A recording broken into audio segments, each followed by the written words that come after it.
سیدنا فاروق اعظم رضی اللہ تعالیٰ عنہ نے سعید بن عامر رضی اللہ تعالیٰ عنہ کی طرف 1000 دینار بھیجے تو حضرت سعید بن عامر رضی اللہ تعالیٰ عنہ انتہائی پریشانی کے عالم میں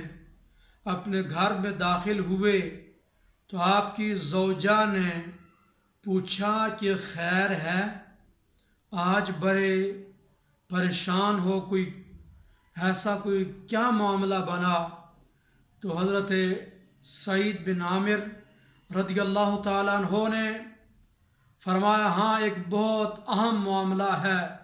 اور یہ بات کہہ کر فرمایا کہ میری پرانی چادر لے کے آؤ۔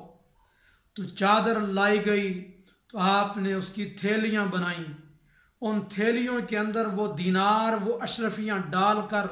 لوگوں میں وہ سارا مال تقسیم کر دیا، اور پھر رات کو اللہ کی بارگاہ میں نماز کے لیے کھڑے ہوئے اور صبح تک رو رو کر اللہ پاک کی بارگاہ میں رات گزاری، عبادت کی۔ اور پھر فرمایا سیدنا سعید بن عامر رضی اللہ تعالیٰ عنہ نے کہ میں نے رسول اکرم نور مجسم صلی اللہ علیہ وسلم کو یہ ارشاد فرماتے ہوئے سنا کہ آقا کریم علیہ السلام نے ارشاد فرمایا کہ میری امت کے فقراء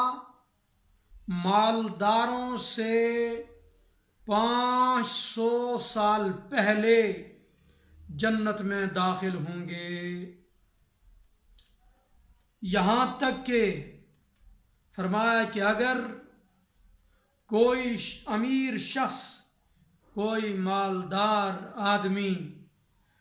فقراء کی اس جماعت میں داخل ہوگا تو اس سے ہاتھ سے پکڑ کر اس جماعت سے نکالا جائے گا۔